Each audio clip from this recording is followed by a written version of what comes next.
Hello and welcome to Let's Talk HR with Dr. Deneen, the talk show that spotlights HR professionals and talks about all things HR. Retaining talent is one of the most important aspects in business today. Employee engagement can very well be the number one retention strategy utilized by the organization. But in order to drive engagement, you must first understand it to produce the best results. Our HR Spotlight today is Fallon Murray, Director of Human Resources, DoubleTree Hilton Hotels, and she is sharing ideas and strategies she's used to keep human capital engaged.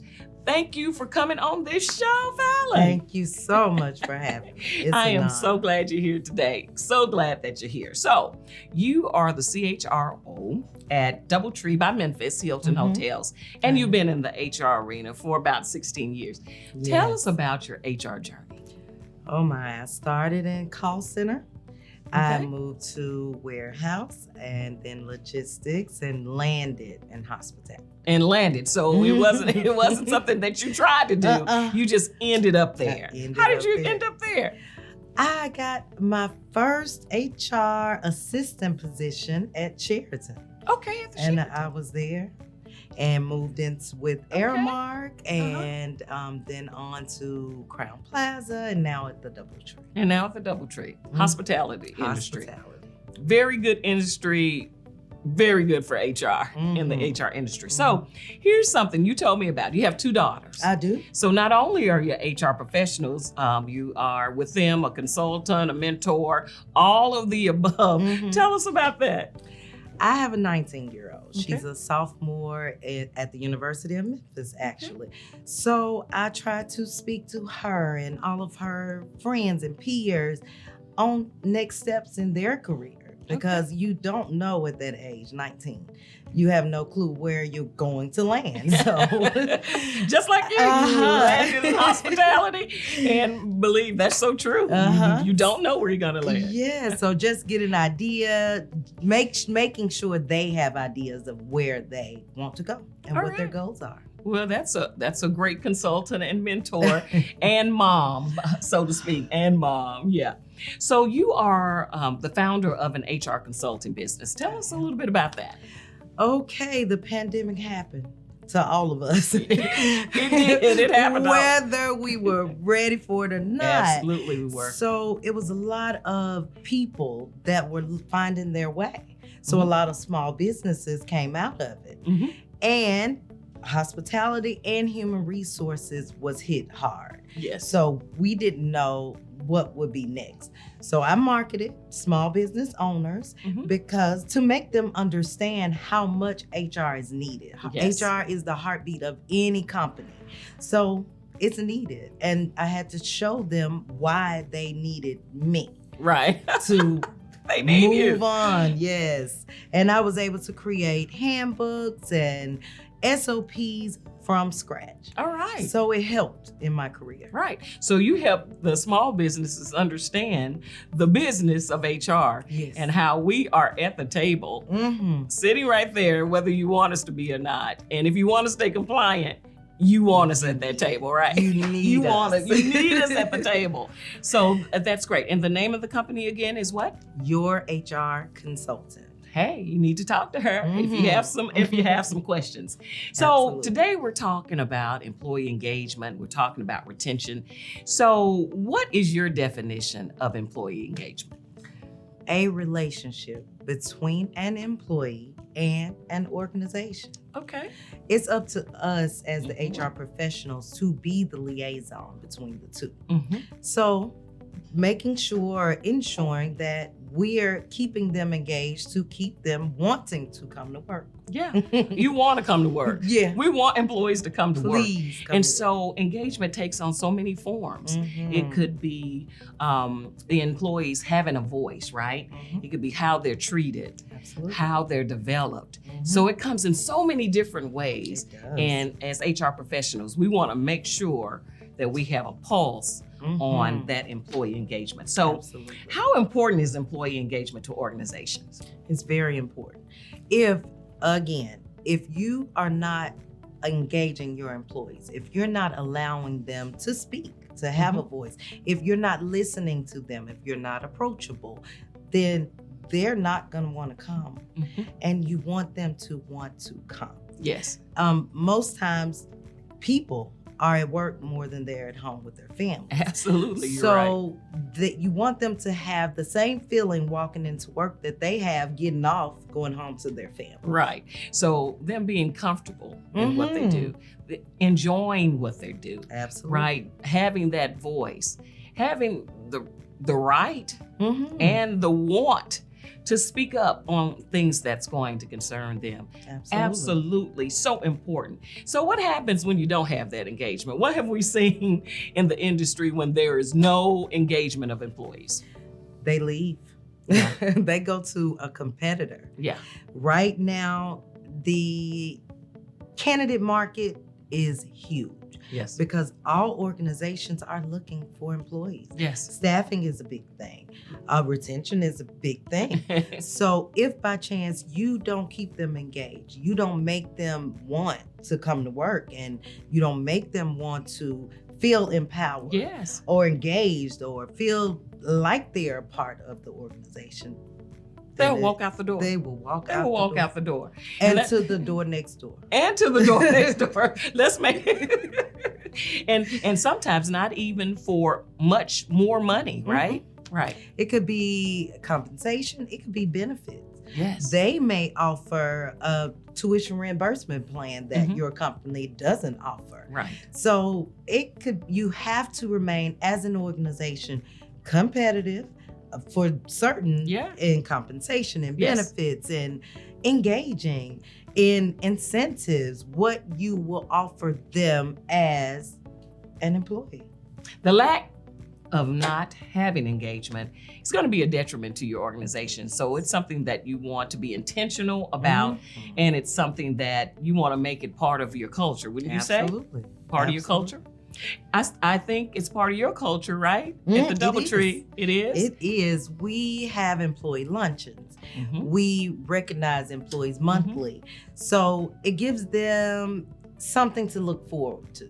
Okay. So if they don't win this month, then now I have to work a little harder so I can win next month. It comes with the monetary value. Yes. We have sign-on bonuses. We have referral bonuses. Yeah. We have to remain competitive. Hey, we're going to talk a little bit about each one of those.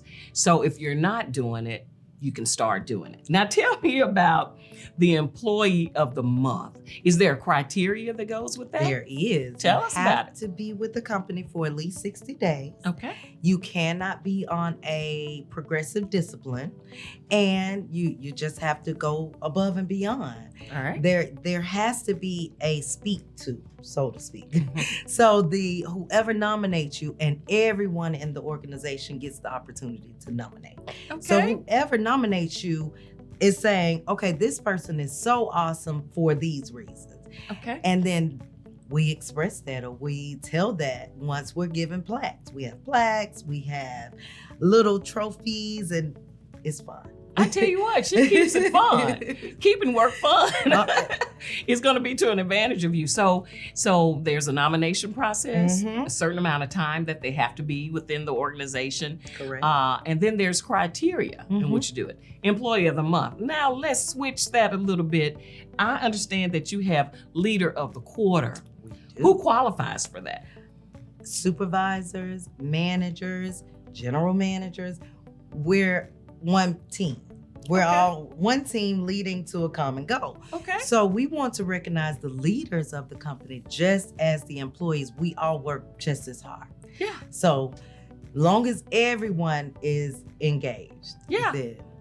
I like that leader of the quarter because we do have, you'll find in HR, you have things that are focused or targeted toward the employee. But guess what? If there's a great leader helping to guide, helping to make things better, then why not recognize them? Why not recognize them? So do you do it on a monthly basis, or is it quarterly, or how do you do it? You do it quarterly. Leader of the quarter happens quarterly. We also do manager outings. So let's talk about that. Hey, manager outings, tell us about it. Yeah. Well, the last one we did, we went on a riverboat ride. I've Yes. never ridden a Okay. riverboat.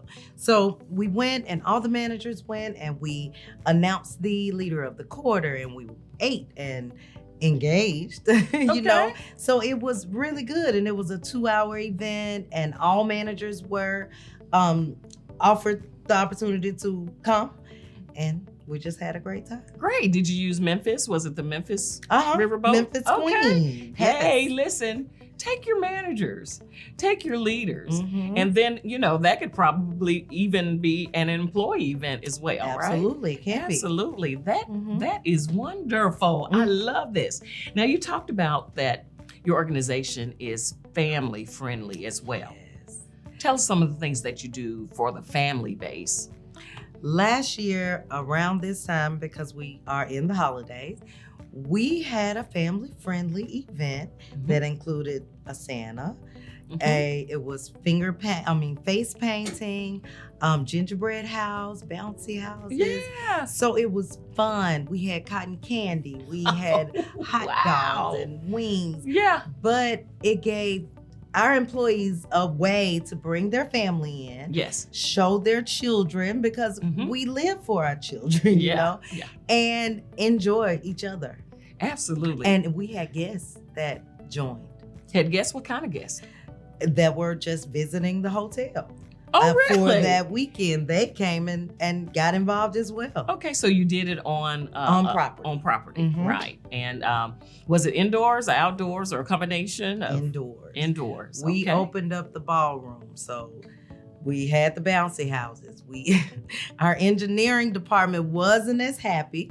I bet they weren't. How are we gonna get all this compliance code? Mhm. All of this was all Yes. apart, but hey, you made it work, Mhm. right? As the HR Yes, we director, did. you made it work.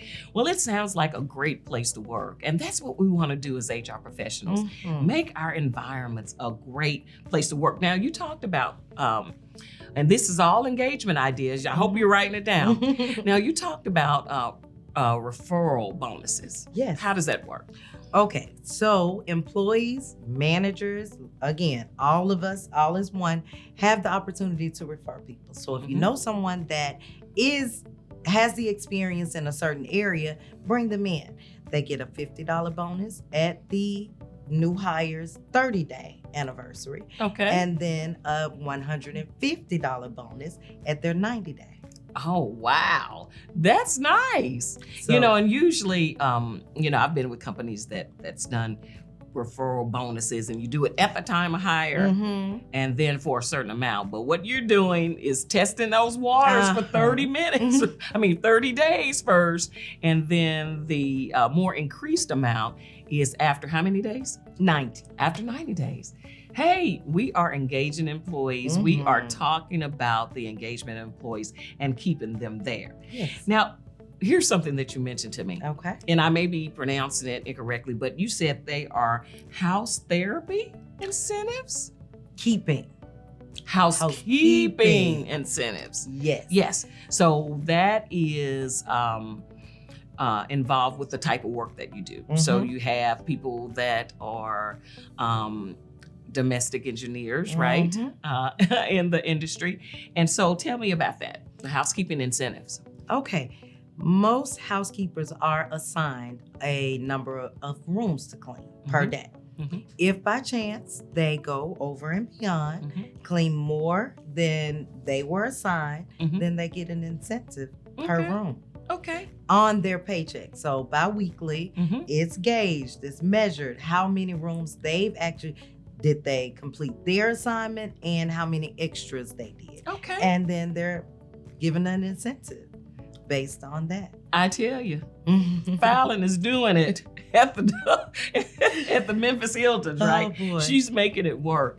And it's so important for employees to feel involved. It is. Now, you got to hear their voice. Now, I Mhm. hear these are some of the things that you are recognizing them, Mhm. recognition, but you got to hear their voice. Mhm. So how do you, or what have you done to hear their voices? Do you do it through surveys? Do you do it through, tell us what you do. Surveys. And one thing about HR is to go into each department I would say. Mm-hmm. Hear what they have to say. Mm-hmm. Go into the department, speak with the department heads, speak with the employees. Mm-hmm. Just understand how they're feeling Mm-hmm. at that point. Mm-hmm. Are you feeling as though you're appreciated? Mm-hmm. Do you feel like you're earning your money or not enough? You know, it just to get a voice up from them specifically. Absolutely. And one of the things that also they can do, you can use the results of what that survey is and make it part of your goals for the next year. Because you've heard them. They've told you what it is, right? Absolutely. They tell you what it is. So it's incumbent upon HR professionals to hear them and then put incentives or put things in place to make it right. And to, number one, keep them aboard. That is the key. Yeah. So as an CHRO, what are some of the things you can do to foster and encourage engagement in the workplace? Human capital is huge. Yes. So if by chance you invest in your employee and let them know, tuition reimbursement is a big thing. Yeah. I had an employee going to college, starting college, not sure where to go with it. Right. Been in the culinary area of hospitality for years, but aspired to be a general manager or in management. Okay. It was up to me to recommend just a hospitality degree. Okay. Because that can take you far. You're not isolated to one area. Yeah. You can be broad. So you're the consultant, the coach, not only at home, but at work. Right. But tuition reimbursement is huge because in some jobs you have, college students, people that are looking for transitions. Now, does your program or what's qualified, I guess, to do, does it have to be in the hotel business? It has to align with your job. Okay, it will have to align with your job. So whatever position that you're going for, and it also has to make sense for next steps in your career. Okay. As it relates to the industry. Okay. So if you have an HR assistant, coordinator, whatever the case may be, and they want to go and get a human resources degree from the University of Memphis that just released one not too long ago, or any of the other universities, you all will pay for that. We won't. We don't have that in place as of now, but I've worked with and for companies that do. Okay. So I've seen it to be successful. Yeah. And sometimes they even, the employee who is the recipient of that gift, so to speak, you have to stay with the company for a certain amount of years. And to do that. So I tell you, engagement is king today. Let's talk HR with Dr. Deneen. So in the hospitality industry, and even with all of your engagement, what are some of the challenges that you have? Staffing. Staff, is that your number one? That is number one. Okay. Because it's so many facets to staffing. You have recruitment, you have onboarding, you have the interviewing. It's so many areas. So what happens if you've taken all of these steps and then you get to the end and they leave? Yes. So it's key to keep them engaged the whole ride, so to speak. Make sure that they understand the goal of the company, their goals personally, and let's move forward that way. Yeah. And some of those ways to measure is through your turnover analysis, right? You look at those trends from year to year. You may want to pinpoint what departments it's actually happening and put an intervention, an OD intervention, in its place in order to be able to recover or to get better in those particular areas. So that is great. So HR professionals, we have to look at the big picture, right? So what can senior leaders do to ensure they're keeping a pulse on what employees want so they will stay? So they will stay. We want them to stay. Keep the surveys. Keep an open door policy. People don't realize how huge, again, the open door policy is. Be approachable. Make sure that whatever their issue is, they feel comfortable with coming to you with it. Yeah. So it could be personal, medical, just wanting to advance in their career, or just making sure that we are doing everything that we supposed to do to make sure that they are satisfied and successful. And sometimes you made a good point. You said that they will come to you when they have a problem. So trust is going to be paramount as a leader. Yes. If they can't trust you, they're not coming. They're not coming. They're not coming to you. So you have to keep your word. And even if you can't keep your word, notify them that you can't keep your word.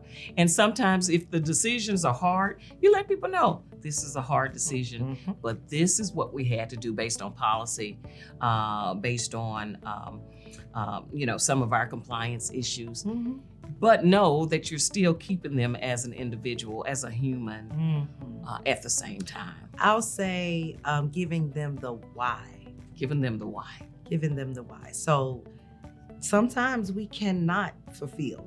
Yeah. We can't do it all. But if we cannot, let me explain why we can't. Right. Let me point you in the right direction to get what you're looking for. Or if it's not available at all, this is why it's not. This is why it's not. Engagement. What will we talk about today? It involves trust. It involves getting a voice. It involves, the activities or the interventions that you do as an HR professional. It involves being human and keeping that culture that way. What advice do you have to HR professionals about engagement? I would say know everything you can. Be knowledgeable of your field, your organization. That way, if by chance you're faced with anything, you have the know-how. You know where to direct people to, and you're available. You can give them what they need to succeed. Knowing your audience then, huh? Knowing your audience. Knowing your audience, what your people's needs are, what they want, what they desire, and help them to get to the next level. So how do you do that? You do that in many ways. You encourage them about what resources are out there, right? Right. You're an HR professional. You're brand new to it, or you've been in it for a while. You getting certification is going to be paramount. Because what we look for, right? We look for if you're certified. Doesn't mean that you're better than anybody, but it means that you've been exposed to the knowledge, to the body of knowledge of human resources. So helping people get to the next level, that's the goal. That is the goal. Development. All right, we said it again, engagement, development, trust, knowing your audience, having activities to make your employees want to stay. This has been the conversation of engagement today. Absolutely. And I think there's awful lot of information, these nuggets that you can pull. Employee of the month, employee of the quarter. This has been absolutely great. Thank you so much for coming on the show today. So today we've learned about what we can do as leaders to assist in driving engagement and gained ideas you can implement immediately today to make your work environment engaging, inviting, and a place to attract and retain just the right talent for you. Be sure to watch Let's Talk HR with Dr. Deneen every second and fourth Friday on the YouTube channel of the same name. But if the holiday falls on that fourth Friday, a new episode will come out the next Friday. Please note, you can watch prior episodes at any time. Go to the YouTube channel and type in the talk show title. But be sure to subscribe at no fee to the channel and click on the notification bell. This is HR TV. I'm Dr. Deneen, and I want to talk HR with you. HR forever. See you next time.